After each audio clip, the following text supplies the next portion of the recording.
welcome to the Women's Rugby Pod. Yes, we're back. Got to apologise about being away for the last few weeks. Sometimes you just got to step back, take a break, take in some oxygen. It's not just thrown together this Rugby Pod, but we're back with all your news from around the world of women's rugby. Coming up on the show, it's Six Nations time. We talk about Ireland squad, Red Roses squad as well. Simon Middleton, we speak to him, his last Six Nations. We've got news about pretenders to his job as well. Interpros, Celtic Cup, coaches merry-go-round. We're over in Australia as well with Jilly Collins, head of rugby over there, as they announce contracts. And of course, the big Lions debate. But I'm joined by a very special guest. It's always a pleasure to welcome Ali Donnelly onto the WRP. Scrum Queen herself. Ali, we've got a load to kind of round up on this pod, having been away for a few weeks, and no better person, but far more importantly, how are you? How's things? You're changing jobs. I am. I'm on the cusp of joining the world of motorsport and a new role trying to get women into Formula One, which will be great fun. I think there's probably plenty of connections and similarities between the world of rugby and the world of motorsport. So yeah, I'll come back in a few months and tell you all about it, hopefully. Awesome. I'm loving the fact that you're saying fun. We'll ask you in a few weeks' time whether that's still the case. But anyway, look, let's just get straight into it. There's loads to get into, but we're going to start with the news this week. The Lions. After a feasibility study, we are a slight step closer to having a women's Lions tour. It's even more likely. I think we're finding out things that you and I probably already know, but your initial thoughts is another positive step. But let's just get it on, shall we? I don't know. So I think the thing to remember is that this conversation's been going on for about 20 years. Genuinely, Yep. It's not an exaggeration. We've been talking about this for a long time. I think my starting point on this is the same always and has been for that length of time, which is if the Lions didn't exist as a thing, we would never realistically invent it for the women's game. And I think it's hard to get away from that. I think even when you romanticize about the Lions, the tour, the brand, the DVDs and all the rest of it, it isn't something we would come up with right now for women's rugby. And I think you got to remember that. But given the discussion never goes away, I think this week I was kind of asking myself two questions. And one is, what is the point of a women's Lions tour? And I guess the answer for me was, well, there's two reasons you would launch an international women's series, isn't there? One would be performance related. So is this competition going to develop the women's game? That's the rationale behind, say, the WXV. But the Lions would feature presumably teams who have been playing a fairly decent amount of elite rugby. So I'm not really sure that's the point. So the only other reason would be probably to make some money and then reap the benefit to the profile and visibility you'd get from that. And I think that's probably what Royal London are talking about when they say that this is feasible. But just because something is feasible doesn't mean it should happen. And I think, I could probably talk, to this for 10 or 20 minutes and I'll save us the pain of that. But, the women's game, I'd say it's already a game of haves and have-nots. And, we've seen that play out in the men's game and it's not perfect. So I think we should do our own thing. I think we should probably step back and remember that the women's game is just in the midst of developing a global calendar. The men's game hasn't managed that and it wishes it had. I think there are a lot of people that lament the fact that the game went too far before the men could arrange around that. So I'd rather not see something thrown into the calendar before we've gotten to that point, without really kind of stepping back and thinking, what's the long-term future for the women's game? So I'm not pro Women's Lions tour. That said, if it happened, for sure I'd watch it. So take from that what you will. Yeah, no, I couldn't agree. I'm 100% behind it, but not particularly now, because where are you going to tour? Where's going to, as you say, going to be competitive? Because that's the essence of sport, right? Is being competitive.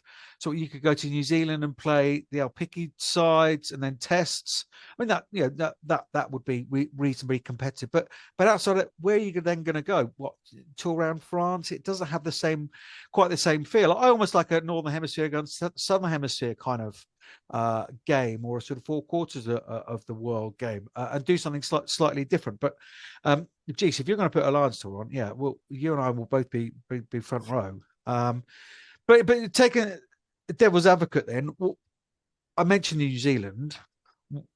is it only because that's okay? But then where do you go next? As to Yeah, so my resistance? understanding is they looked at three options: New Zealand, France, and then a North America combined. Australia, Canada, USA. Yeah.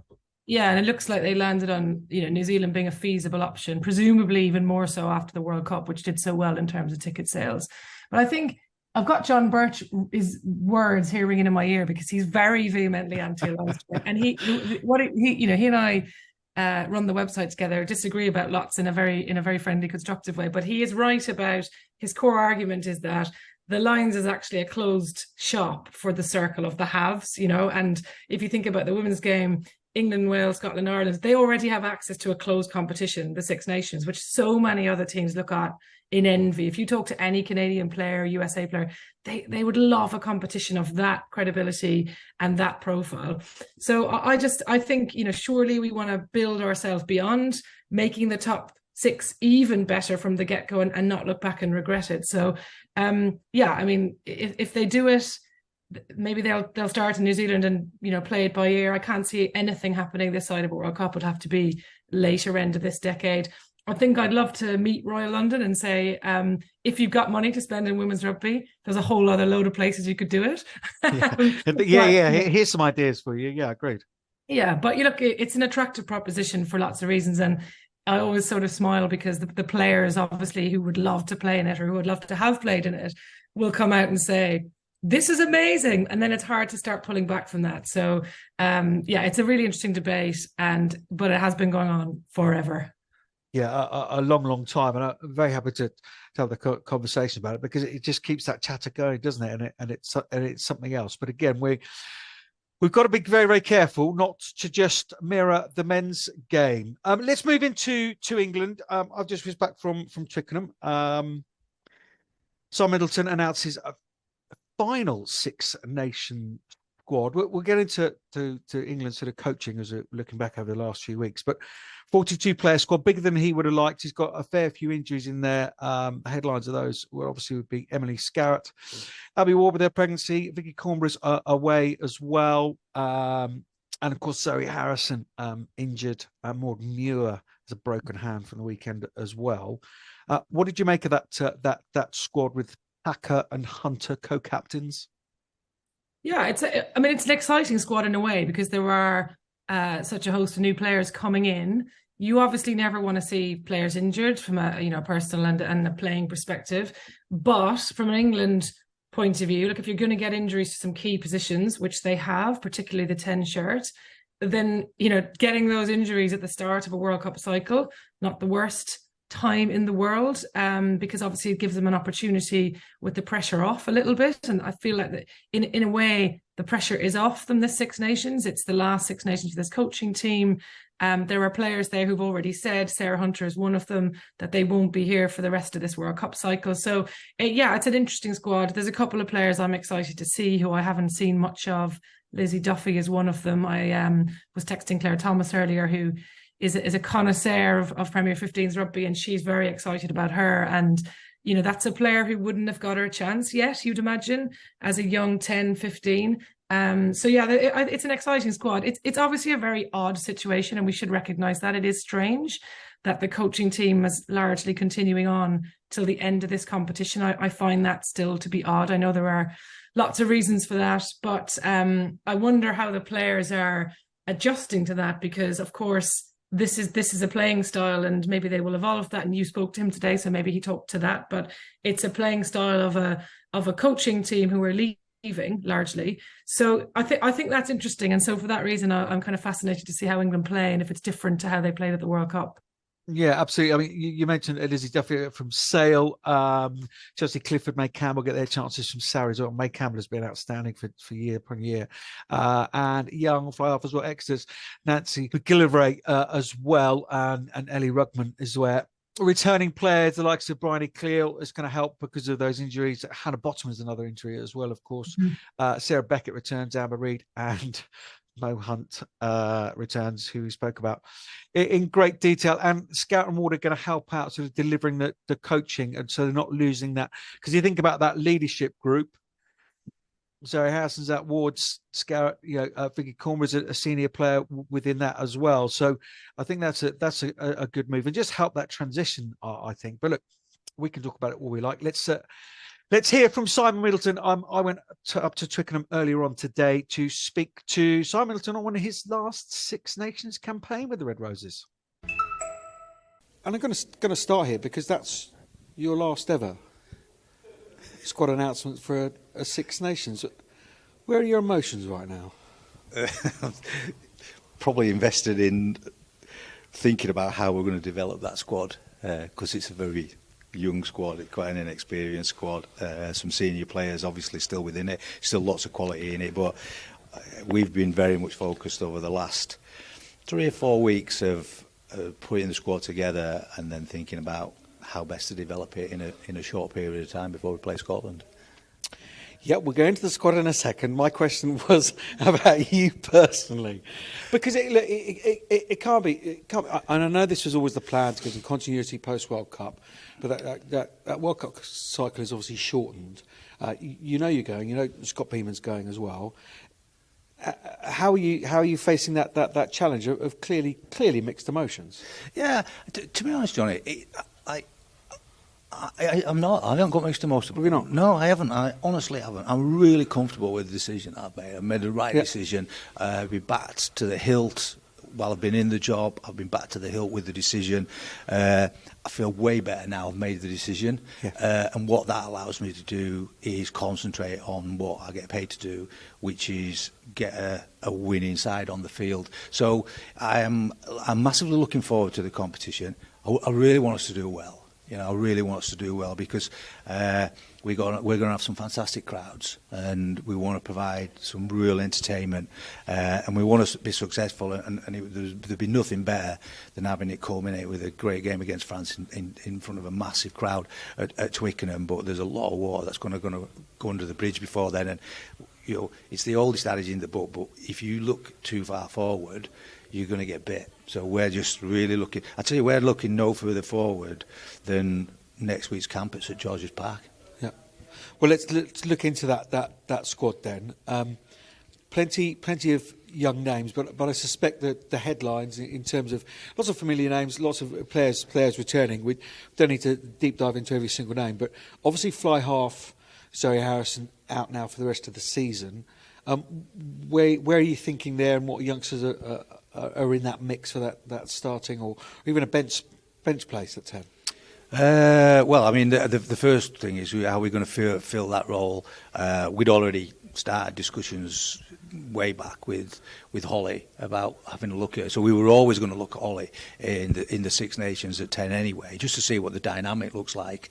Because you've got Zoe, who's just got a fantastic structured game and built around a great kicking game, the best kicking game in the world by a mile, and then you've got Eleanor, who's got a great attacking game and a good kicking game. But then you've got Holly, who probably sits in the middle of both of those. She can kick, she can read the game, she's got great distribution skill, but she's a good attacking threat as well. So we wanted to create opportunities for Holly to play at 10, and I was looking at Holly anyway. Probably not to this degree. We would have liked it a little bit more on our terms. It's not really now. So we've got Ollie as our frontline 10. We can underpin that with some young players or a young player. We've got Lizzie Duffy, who's been progressing really well at Sale, but she's been playing 15 quite a bit rather than 10. So we'll see what that looks like. Again, really important that we make sure we nurture those players properly within the environment. But then we've got Amber Reid, who's played a lot of 10 for Bristol, played 10 for England. When we won the first Grand Slam in Ireland, actually changed her to 10 at half time, if I remember rightly. And that changed the course of the game. Right, yeah, absolutely. On that wonderful night in in Dublin. Well. So we got options. We got options, and you look, you can pick your way through the squad, and we got some big names missing, but we got a great opportunity to develop some players and look at some players. Has it come sooner than we would have liked for some of them? Yeah, absolutely it has, but it's here, so let's deal with it, and we'll see how we go. And if we're looking sort of slightly further forward, a little bit thin on the ground, especially at Loosehead. Vicky Cornborough not involved in the squad. Howard Bottomans injured. Where are we going there? Yeah, again, you know, we're fortunate in that we've got a couple of players who can play across. One of them is Maud Muir, but then Maud's been injured at the weekend. Maud's got a broken hand. She's going to be out for at least the first 2-3 games, maybe more. We'll see. We got Taisha Harper, who's, you know, been in and around the camp an awful lot.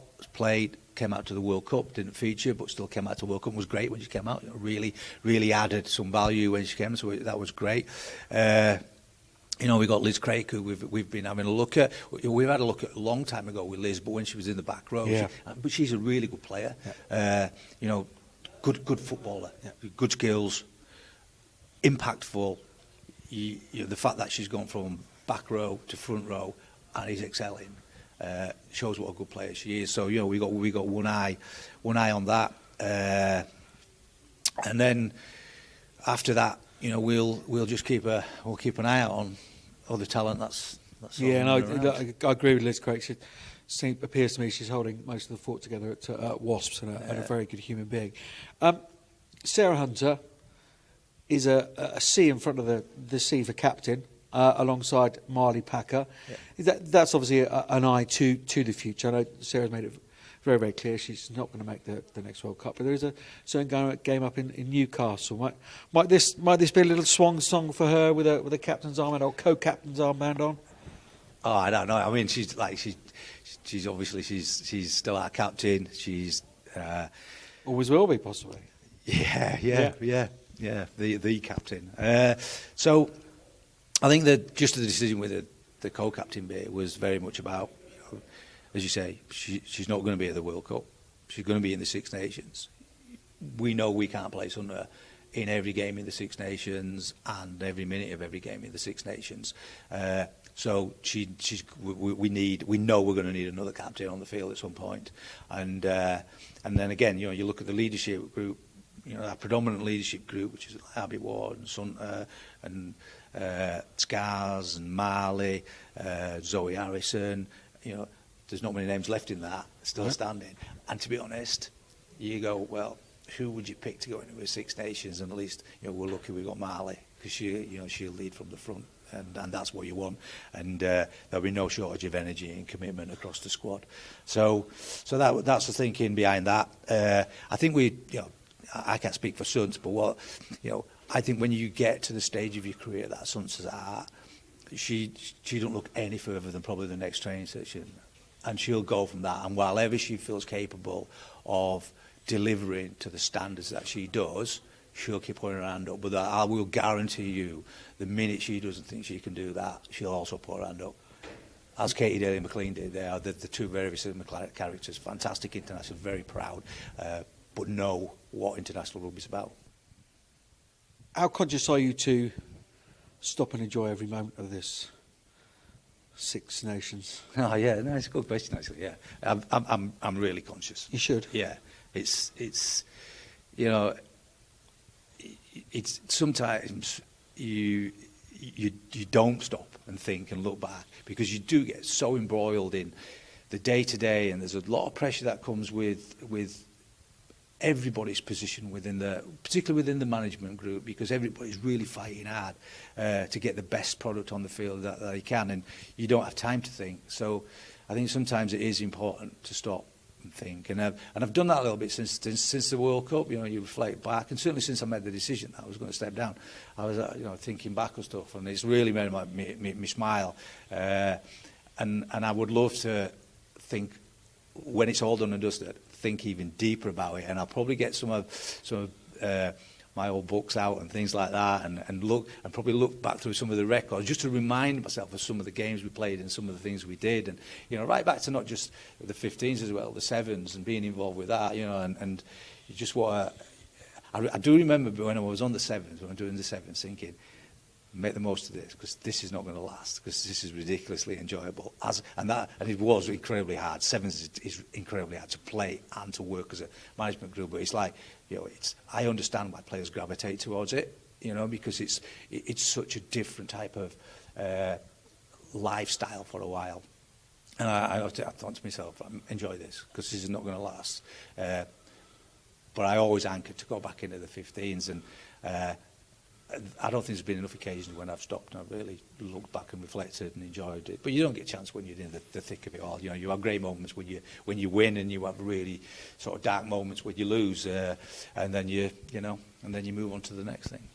Well, from armed policemen removing travellers and lights falling off, and championships and coaches of the year and all the rest of it. Enjoy one last hurrah, Simon. It's a pleasure as always. Oh, cheers, Johnny. I really appreciate that. I'm Katie Daly McLean, and you're listening to the Women's Rugby Podcast. So speaking to Simon Middleton, he is off. Time has gone whether it's the right decision for him to have stepped down after the World Cup. I think they didn't want to rush making a decision whether he was going to stay or go ahead of the Six Nations, that kind of stuff. So a bit of continuity, and of course Lewis Deacon carries on. Lou Meadows is new under-20s coach as well. We should just mention that. Well done, Lou. Who are the main contenders for you, Ali Donnelly, to replace him? And are we talking about, and I know what your answer is going to be, but you sometimes ask silly questions, do we need the best person or do we need a female? England need the best person for sure.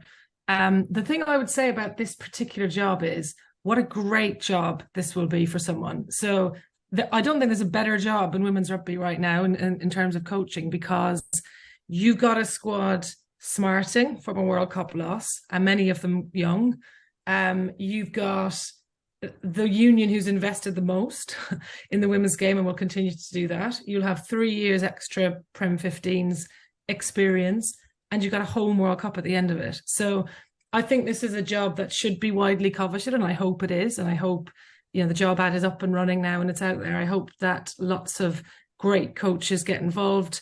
And so for that reason, I think it's got to be the best coach. But I wrote a column for Rugby Past last week where I talked a bit about the lack of women in elite coaching roles. I actually, by complete chance, had a coffee this week with Leslie McKenzie, who was over in London for an event. And we talked a lot about this. And I think I would love to see a woman in the coaching setup of all international teams, not just England. There are a few. I mean, Niamh Briggs over in Ireland is brilliant, I think. I love seeing her there. Great. She was a great player and turning out to be a really good coach.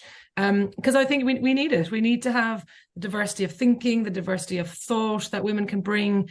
And as Simon himself said, very well a few weeks ago, spoke very well about the fact that the England players emerging out of the Red Roses camp now have been professional for some time. And so one of the problems we've often had with, female coaches is that sort of, they took the game up late. So they often lacked kind of the same on the grass experience, be it as a player or as a coach, by the time they came to the end of their career. So they were kind of making up for years of absence. That's changed. And so I'd love to see a woman on the coaching ticket. And I think there are lots of candidates. They're obvious, aren't they? Jo Yap has just done such a terrific job with Worcester, and is, I know, is hugely rated. Giselle, another one who always comes up in these conversations, whether it's the right time for her, I don't know. She's just joined Ealing. And Susie Appleby down at Exeter. There are plenty of highly rated and good women coaching in England now, if England want to add to that ticket. So I don't know who's in the running for that, but I would say I hope there's a clamber on the door of the RFU's decision makers, because it's a great job. You would certainly like to think so, but as you said, with new things starting and possibly people 2 or 3 years into starting a club from scratch, I want to see that kind of journey through. And international coaching, men or women, is very, very different. That day-to-day contact with the players, which a lot of coaches, that's why they do it, because it's about the player and, about the person, not the player. And that is totally removed in international coaching. So it's very different. I would agree with you. It's got to be the right person, because plenty of male coaches have gone into the female game and got chewed up and spat out the other way, and not in a horrible way, but just it's very different. And you're constantly asked why. And some coaches, sadly, don't like that very much. But we will see on that one. But all focus for those England coaches right now on the Women's Six Nations. Just looking back, alley to the Prem 15s. Just before Christmas was announced that Worcester and Sale Sharks were in limbo for a couple of months. Now it's been announced they have got their police for the next Premiership 15s cycle alongside Ealing and Leicester. Bizarre way for me that was done. Really, really odd. But Worcester have now secured playing at six ways, despite what goes on with the men's. The Sailor, I think I got the sense they pushed back slightly on what they're being asked to do, and probably beyond their remit. And now there's going to be some extra support, sort of spreading the word of Northern Rugby up there. Just your thoughts around that, and the new composition, of course. Wasps fall by that wayside, and DMP, a club, Wasps, that you have a large part of your heart out. Yeah, I'm really sad for Wasps, and I also saw firsthand some of the work that was going on behind the scenes to try and raise the money that they needed. And they were trying extremely hard and, just fell short in the end. And, it's gutting for them because, the connection to the men's squad is what did for them in the end, because they were obviously reliant on that.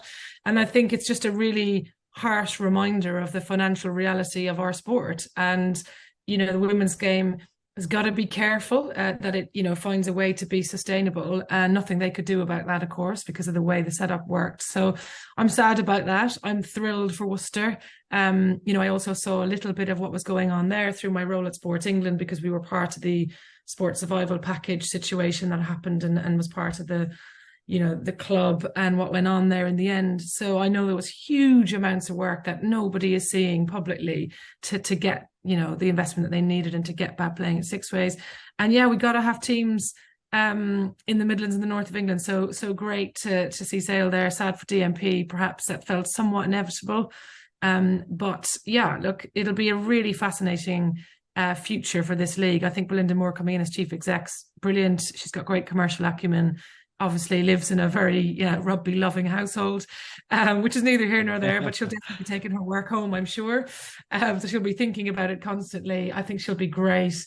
And I'm just excited to see what this new organisation will deliver. At the same time, here in England, of course, we're seeing the WSL in football really accelerate away. I know the RFU have worked fairly closely with the FA and with those involved in the WSL to have a look at how and what they developed when. So there is a model here to follow, and just excited to see what happens. Belinda Moore coming in, obviously with a broadcast background as well at European Tour, isn't she? So yeah, that's the key bit for me. But yeah, very, very exciting times, and we will get some reaction from Ealing and Leicester in the coming weeks, months, as we move into that new cycle.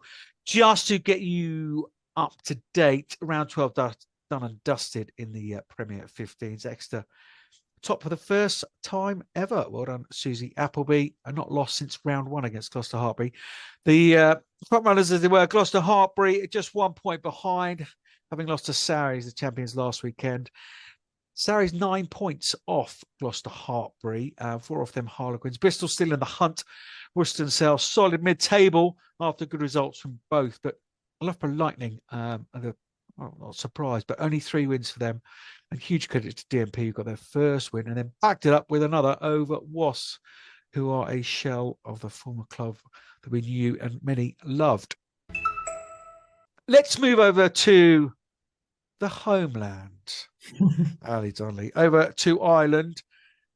Six Nations squad announced by Greg McWilliams, 32 players and a wider squad of 12. We'll sort of come back to that. Fairly standard stuff, usual faces. Emma Sword seemed to have attracted a bit of attention in that squad. Yeah, she's obviously, she wants to play international rugby, and now she has an opportunity with Ireland. So good for her, I say. I couldn't agree more. The reason we say that is Emma was on the Wales squad, while the Six Nations squad last season. Friday captains the side again. We're mentioning that in new appointments, Alana Gattiger joins the national team manager, while Emma Brennan appointed the performance nutritionist. And with the contracts back in November, 29 of them, inverted commas. And now there's full management. I noted on the press release, there was a full management under the squad and this wider squad of 12. Are Ireland finally getting the picture? I hope so, but there are still question marks, I think. So, 2022 was a roller coaster year for Ireland on and off the field, following, all those issues emerging at the end of 2021. They had a very up and down Six Nations last year. You'll remember the very bad result against England up in Leicester. But they salvaged something on the final day, stopped themselves finishing bottom. They beat Scotland. If you can cast your thoughts back a year, last play of the match, beat Scotland. Then they went to Japan, big moment, autumn tour. They've not done that before. Great win. Then a really disappointing loss. The contracts came in. New high performance centre in Dublin, great, sort of, if you believe in centralisation. And then they had to watch the World Cup from home. So it was a very up and down year. I think there are lots of things to be positive about. I'm a big fan of Greg McWilliams. I think he's a guy who believes in culture, and he's a good coach, and people speak very highly of him. So I hope he goes and does great things, not just because I'm Irish, because he's a good person. That said, there were lots of questions from people in the know at home about the system, the structure, the way in which they've enacted the changes. Lots of investment, as you attested to. The strategy is a bit puzzling, everybody being based in Dublin. If you look at the squad, I think there's just 3 who play outside of Dublin or abroad. We've got a small pool of players as it is. Is that the right thing to do, to sort of, pull everyone away from the rest of the country? I think you always need a vibrant sort of domestic league around the country. The same conversation we just had about Northern Rugby here. So yes, things are getting better, but there are definitely some question marks about how they are doing things. It feels a bit to me like David Nussafora and others are looking at the way in which they run the Sevens programme for the women's game and thinking that is the way to do it. We'll see. All I want is Ireland to be at the next World Cup, so I'll be rooting for them. Of course you would. I couldn't agree more with Greg McWilliams' analysis. Tremendous fella.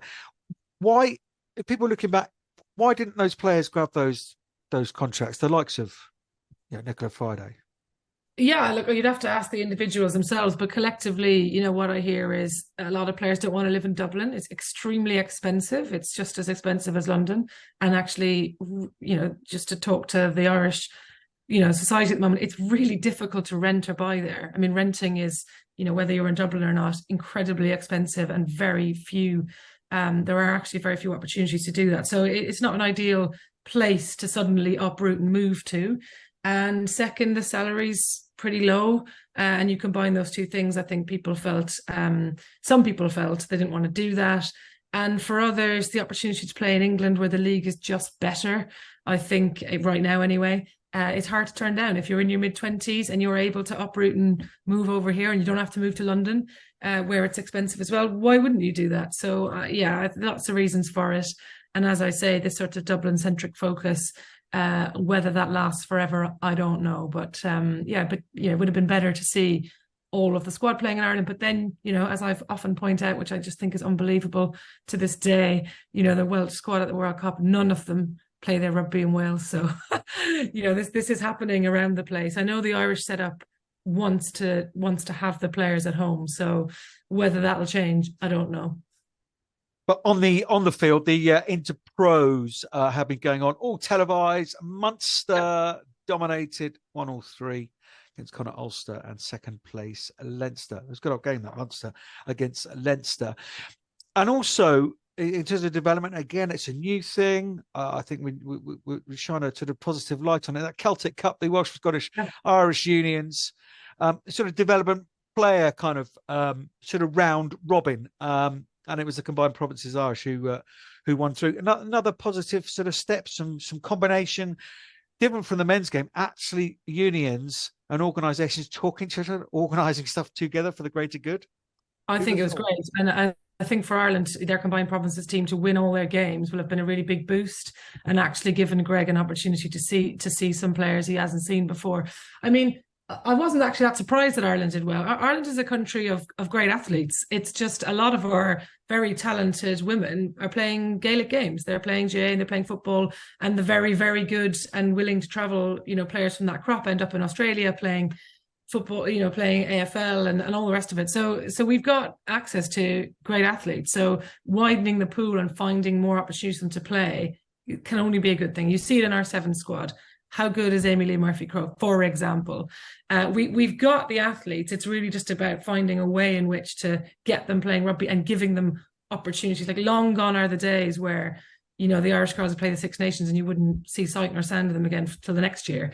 So I think the combined provinces team was a really positive thing. Yeah, it's got to be attractive, right? You've got to attract players to it when you're fighting for it. And we'll have we look at Australia in a minute, but just make it attractive, because other sports will snap these people up. The other thing I was just going to talk to you about, Ali, was a bit of a coaches merry-go-round. We're going to look at Italy, Sweden, France, Australia as well. But we'll start with France. Gawain Yeo and David Ortiz taking the reins after the legend Hero has stepped away. It'll be very, very weird without her knocking around. One of the stars on the grass walks away after 5 years, owning 2 World Cup bronze medals and a Grand Slam in 2018, and a couple of decent wins over the Black Ferns in that time as well. They've also announced their Six Nations squad, and as well as her stepping away, the likes of Sefian Diaye, Lawson Su, Ferrer, Mayans, all retired. So again, bit of a turning of the page in France. Your reactions to? Yeah, look, it's post World Cup. That's what happens. You know, lots of coaches change, players retire because the next cycle just, you know, is too much. It's a shorter cycle this time, of course, so slightly less flux than normal, I think, this year. Yeah, I mean, A-Road was an amazing coach, but also an amazing player. So I think she'll be very missed as someone in the tracksuit, either playing or on the touchline, as you said. And always willing to, you know, give her opinion and give her viewpoint. Very French in that respect.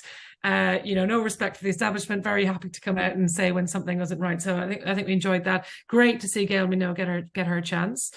She's obviously been coaching for quite some time now, and did it here. I think when she played at Richmond, she was doing some coaching here. France, I mean, they're so French, right? So they go to the World Cup. Everyone's unsure about how they'll do. They weren't playing brilliant style of rugby. One kick away from the World Cup final, then. You know, that's just what they're like. And I think they'll relish the opportunity to come to Twickenham in the final round of the competition. Looks like we're going to have that world record crowd. I hope they do it. I think they will. They're at 35,000 already. Doesn't seem like a huge stretch to get 5 more, although maybe the marketing team there would disagree with me. But I think that'll be great to watch this year. Pressure's off, and that's often when France play their best rugby. Yeah, 100%. A little bit less positive news around USA and Sweden. Rob Kane stepped away from USA, as did Claire Cruikshank, who's now involved in that Celtic Cup, the Scottish side of the Thistles. But both just stepping away, saying that their ambition is not matched by the unions. Really sad. I guess we're talking that money is nipped into 7s and Olympic sports rather than the 15s. Yeah, and the money that goes into 7s comes from a different avenue altogether in most countries. It will come from the high performance organisations, like we've got UK Sport here as the equivalent, although I don't think they do fund 7s, so it's a bad example, but you know, the money streams are different. And so the 15s programmes in countries like that are relying on their union to raise it and invest it. And USA is not a huge rugby nation, as we know. I know the World Cup is coming there and that'll make a difference. I mean, I think it's back to our haves and have-nots conversation at the top of this about Lions. Let's integrate that conversation. Have a Lions tour that benefits the country that it goes to. So it may, I couldn't see it going myself to America. Wouldn't make enough money. Have a Lions tour go to New Zealand or France. These are countries that are doing relatively well from an investment perspective. They would do even better. If you host a Lions tour, you do pretty well. If you are a home union, you do okay. You make some money. So is that the right thing, or should we be looking at opportunities to make sure that the likes of USA and Sweden are not left even further behind? So these are the contexts in which these conversations should be happening. You would hope a country like the USA with a World Cup coming will be able to secure the kind of commercial investment and extra support from World Rugby that might really help the women's game. But yeah, I'm sure Rob's disappointed. I haven't caught up with him since that announcement, but 15s and 7s on very different tracks there. And yeah, it's sad because you want people to try, to have the opportunity to get the best possible, out of their time with the team. And if they can, through no fault of their own, that's always sad, I think. Yeah, and I think, WXC is, of course, going to help the amount of rugby that's being played. But the Rugby Europe Women's Championship just taken place, and Spain absolutely wiped the floor. With Sweden and the Netherlands, and Sweden are back there the first time for 10 years, and Tamara Taylor's interim coach and all the rest of it. But that's not healthy. It's 90 points to 3. Quite extraordinary. And again, it's that level below the halves, the tier ones, that we really need to concentrate, for my money, and World Rugby needs to concentrate on as well. Yeah, and that's where the WXV will obviously help significantly, because it will give guaranteed test matches to teams who just can't get access to them. And poor Spain, they could be a great team, and they were always stymied by lack of funding is one problem for them, but lack of ability to, they're in Europe. They should be able to relatively cheaply get across to play games, but they're shut out of the Six Nations. They're too good for that European championship level. So World Rugby know this, right? And that's why the WXV has been set up. And it's also been set up to make sure we have a competitive, expanded World Cup next time. Nobody wants 2025 is going to be amazing for the game. I do not doubt for a second that the RFU and World Rugby will put on a great World Cup here. But we don't want cricket scores. That's what we want to avoid. So that's also one of the kind of performance objectives of the WXV. But Sweden are always going to struggle because they're not a nation which traditionally attracts lots of investment into rugby. Spain maybe have an opportunity to do a bit more. Any Premier 15s coaches out there that listen to this? Claudia Pena, Spanish fullback. Honestly, get her signed up. Fabulous, absolutely brilliant. Staying with us at the Latins, Italy, Giovanni Ranieri has been appointed as one of these in relation to Claudio. Good coaching stock. New Italian women's coach following Andrea stepping away. 13 years he was. Again, just part of that World Cup cycle, isn't it? He's a test player, so he's been there and done it. Got a handful of caps, and he's been doing the under-18s. But he needs to push Italy on, I'm guessing. Yeah, and I think it will be hard this year, no matter how good a coach he is, because they've lost such big talent. Furlan's gone, Barrison's gone, Batoni's gone, Magashi's gone. These are Furlan and Barrison on their own used to win Italy matches, and obviously Ragoni as well, one of their stars. But those are 4 big players. Andrea's got, he leaves very big boots to fill. I know they're going to be working together, and Ranieri's talked a bit about how he's been helping him. But I think it may be rocky for a little while for them, and he would recognise that. You can't lose, a very small, maybe shallow in depth and experience squad. Losing those 4 is going to be tough, but he's got time. People are not going to expect him to work wonders in his first year. Indeed, not. Let's go to Australia. The Wallaroos are going to be helped out by Eddie Jones. Do you like that?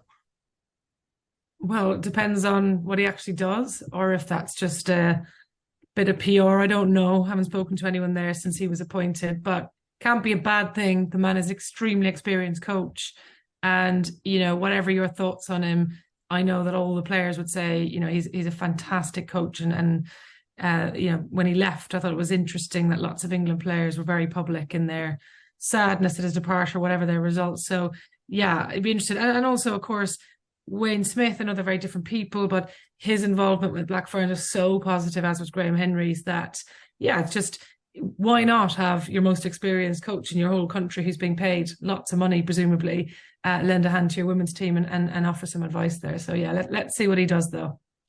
And exactly over the same in South Africa. Razzie Erasmus, fully involved. I know your great friend Lynn Campwell taps into his knowledge, and absolutely, why not? Why wouldn't you? I hope it's not just, as you say, a PR stunt, but Jade Trepanning, who is re-signed as the head coach. Hopefully we'll have those positive conversations with Eddie. But the big news coming out of Australia was the announcement of contracts for their players.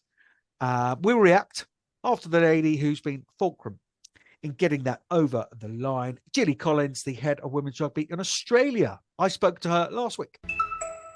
It is a very good morning, good evening to Jilly Collins, the general manager of women's rugby at Rugby Australia. Jilly, thank you so much for joining us. I know it's late there, but felt we needed to get you on after last week's news. First of all, most importantly, how are you? Are you well, buoyant? Yeah, very well, thank you. Just had our evening meal and good to be chatting women's rugby before I go to bed. There you are. Well, I suspect you chat women's rugby morning, noon, and night, even pre-breakfast. No, yeah, as I say, going on due to the news last week. For those Brits and UK listeners over here, if they haven't heard the news, what was the latest, most exciting development that happened with Rugby Australia last week? Yeah, we had some great news, which was extra special because we were able to do it at Kirribilli House, which is, I guess, the equivalent of 10 Downing Street. So we had a morning with the Prime Minister here announcing a big increased investment into our women's rugby programs, particularly in the 15s game, increasing our contract value to our Wallaroos, so our top Australian 15s players, and also more investment, importantly, as well into our Super W competition, which is our domestic national competition, so the equivalent of Prem 15s in Australia. But what a swanky event it was. It certainly seemed like it. The sun was shining. Best Bevan Tucker. I mean, that is huge news. Where exactly is that investment in terms of proportions? Can you give us that detail in terms of the national team and building up the club scene with the W Rugby? Yeah, sure. So it's probably worth saying, I mean, the journey of the Wallaroos has been, we've been a pretty dormant team, should I say, until 2018, where there was a genuine desire and intention to invest more into that team, play more test matches, because we weren't really playing test match footy between Rugby World Cups.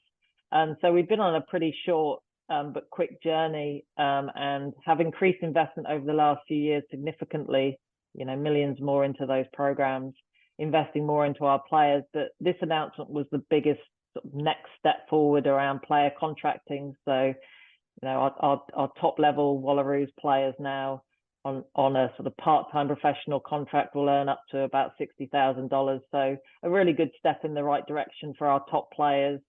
And it's probably worth noting that we've delivered this system really well for over a decade in our sevens space. So our sevens players have been professional since 2013, and I'd say are the best, one of the best paid women's rugby teams in the world. So that program's been in place, really effective, delivered us amazing results over the last 10 years. So it was recognised we needed to do more in the 15 space, and we have been doing at some pace since 2018 and the introduction of Super W as a national competition. And then, the Wallaroos. So this year, I think we'll be playing 8 test matches. It's our biggest ever test match season outside of a Rugby World Cup. And it's all very exciting. And what we're calling in Australia a golden decade of rugby. And for the women's game 15's game leading to a home Rugby World Cup in 29, which is, you can't get any more exciting than that. No, indeed not. You kind of touched on my next question, or certainly something I wanted to touch on. Being as long in the tooth as I am, I've been involved in a few World Cups, and I remember commentating on Australia and trying to do some research and the games they played in between World Cups, and couldn't find it. I thought that's ridiculous. But I literally hadn't played any games until why that sea change? And you say you've been doing it on the sevens. Was it just global pressure, or there's an opportunity here? Why the change? Because it's not just a small token. This seems like a proper launch pad to sustainability of women's rugby in Australia. Yeah, absolutely. I mean, I came into role in 2018 here, and one of the things that was very obvious is more needed to be done in the 15 space. So that was one of the key priorities, and it was supported by our board and chief executive then. So that gave me the platform to start the momentum to get, this Wallaroos dormant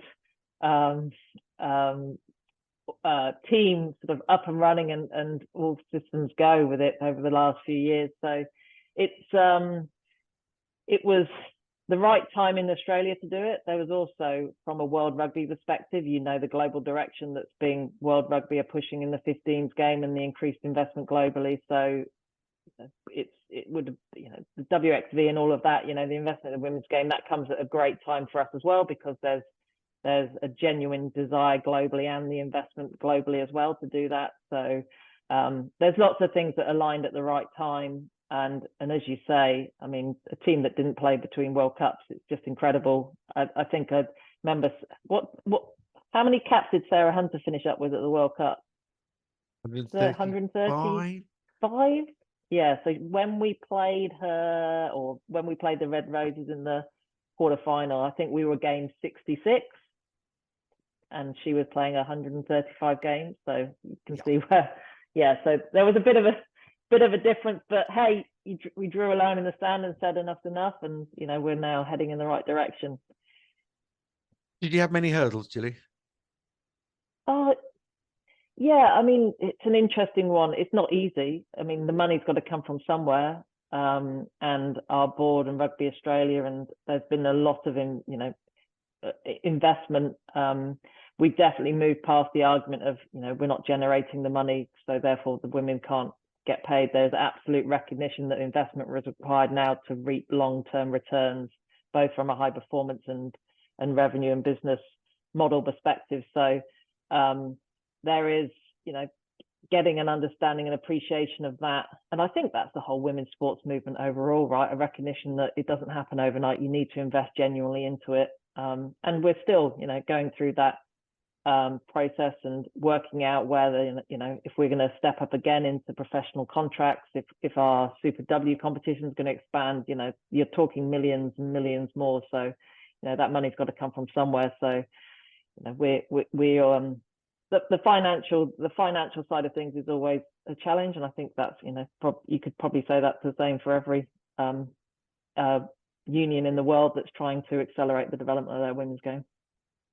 Yeah, that is a big hurdle to get over, that bringing the money, because the men's game didn't bring in money to the first. Well, arguably, the men's game still doesn't. Certainly, club rugby doesn't bring in money now. The issues are over here in England with the men's clubs and what have you. You say you just finished supper there. Have you had a moment to open up a bottle of fizz and look in the mirror and say, "Well done, me"? Yeah, it's you should be very proud. Yeah, and there's it's been a really rewarding few years here, and there's lots of people behind the scenes that have been working really, really hard to do that. Adrian Thompson, who I work hand in hand with at Rugby Australia, who oversees the high performance programs for the Wallaroos, working tirelessly, and I could name countless others that have done so. It's more, as opposed to me opening up a bottle of fizz, you want to be around a big table in a pub and everybody do a big cheers. So it's great to see we're heading in the right direction. There's certainly lots more to do, but yeah, it's really rewarding to see it from a player's perspective more than anything, I'd say, just to see some of these players now going to be able to reach their full potential, which is just, it's exciting. Exciting and possibly scary for the rest of the world, because performances in World Cups with zero preparation are quite extraordinary. That comes with pressure then. So the targets in this golden generation, you say that you've got World Cups coming up and all the rest of it on home soil. What are the expectations? Are there got to do this, got to do this, got to do this, or is it a sort of generic organic process? Yeah, there's definitely been an education piece here around, actually, yes, whilst we are investing now, the whole world is investing. So actually the bar's going to raise everywhere across the world. It's not just going to happen in Australia.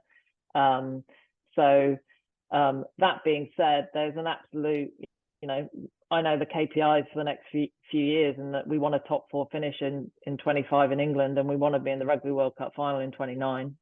That's absolutely, the ambition and recognition that the investment is required if we're going to, hit those targets, because, it's certainly a competitive space in that Rugby World Cup now, and with 16 teams coming in from 25, it's going to be, it's so exciting, right? It's going to be red hot competition. It certainly is. The smile on your face while you're depicting those things kind of says it all. Look, we'll kind of just ended up with one final thought and final question. I just because to do these things, that's one thing, but you've got to get the momentum behind you. And we saw in New Zealand with the World Cup, a huge amount of those people at the World Cup final were watching women's rugby for the first time. What they've done off the back of it, entirely sure, but and use that sort of power and energy. But is there a swell? Is there a growing amongst boys, girls? We see it here. We watch Premier 15s games. There's young boys, there's young girls. Is there a swell? Are you feeling? No, I suspect you go around the country. Is there a swell for women's sport and in particular women's rugby? On the women's sport side of things, first of all, absolutely. Australia is amazing. If you look at it as an ecosystem for the development of women's sport at pace. You have now what we call footy codes. So there's probably about 5 different footy codes. Ironically, none of them are football. Football's actually soccer over here. But you've got rugby league, rugby union, 7s, 15s. You've got AFL, which is effectively with the same shaped ball. There, you can all genuinely be professional, earn really good money as a woman in those sports. You've got soccer that is really successful, cricket. So it's the opportunities for young girls in this country to become high-level professional women's sports team sports players is really exciting. So you definitely see that movement. There is so much on free to wear and pay TV women's sport, which is great, and it's talked about in you hear it more on when you wrap up in your radio sports bulletins more and more about women's sports as well as men's sports. So that's great. We know in rugby we're a bit of a sleeping giant that needs to get back on that journey, and mention the 29 World Cup, but we've also got the men's 27 World Cup. We've got British and Irish Lions in 25. So that's why we're genuinely calling it a golden decade for rugby across women's and men's, because we've got now the best chance to kind of wake up Australia to rugby again, because we have been quiet for a few years. What an awesome ambassador you are for the ARU. Saying, although I think it's an absolute triumph, as you say. We know how competitive that sporting market is in Australia, and I wasn't going to be crude enough to say where has the cash come from, but look, I think it's amazing you've secured it, and it's been really, really nice to talk to you, and I shall let you get back to stop talking about women's rugby for a couple of hours and let you get some sleep, Jilly. Thank you so much for joining us. My pleasure, Johnny. Nice to chat. I'm Shani Williams, and you're listening to the Women's Rugby Pod. It really is fabulous news, isn't it, Ali? More contracts. I mean, we could talk about the detail and how much they are and how they work, but I think I know you well enough to say that we would both agree that it's a step forward, whether it's fully the right step and it's fully down or whatever, but it's still a step forward, and that has to be celebrated. Yeah, and you're also creating an environment and era in which players being paid to play women's rugby is the norm. And that's very important, because it also shows those who might want to invest, or we might want to encourage to invest in the game, whether it's, brands or it's private investor, whoever it is, that the game is valuable and has value. So for too long, women's rugby has often been seen by both unions and others as something that just cost money and not something that was, an investment for the future. And so I think when people see that there are professional women's players, there's an opportunity to, be paid to play and be an employee. And then that changes the way in which you look at something. It looks valuable. It feels valuable. It feels like something unions are not just seeing as a drain, but actually something to invest in. So it's important for the players, obviously, from a performance perspective, but very important from an external perspective to help us to kind of turn the corner on bringing money into the sport. And these days, lots of, as we know, Australia probably more than anywhere else, there's a huge amount of pressure on the athletes themselves, because there's so many sports and rugby league, it's just had some investment put into it. So it's really, really important. But I think, if Australia don't do it now with Lions Series, rugby as a whole, Lions Series, Men's World Cup, Women's World Cup, they've already announced some home tests. Who would have thought that, they're playing test rugby in between World Cups, and even at home, Fiji, 20th of May and New Zealand, 29th of June. Again, a bit like the Irish, and I asked you earlier on, but it seems like the penny has finally dropped in Australia. I think there's a realization, isn't there? And we do have England to thank for this a bit, much as an Irish person finds that hard to say. 100%, yeah. If you don't get on board now, the train's gone. And you're going to be like 10 stations behind. So it's a terrible analogy, but you know exactly what I mean. And Ireland and England are the best examples of this, where the Irish set up and the chief exec announced lots and lots of change at the end of 2021, early 2022 in response to that player's letter. He said at the time, we're not looking at contracts just yet, and the players didn't ask for that. We need to get other things right.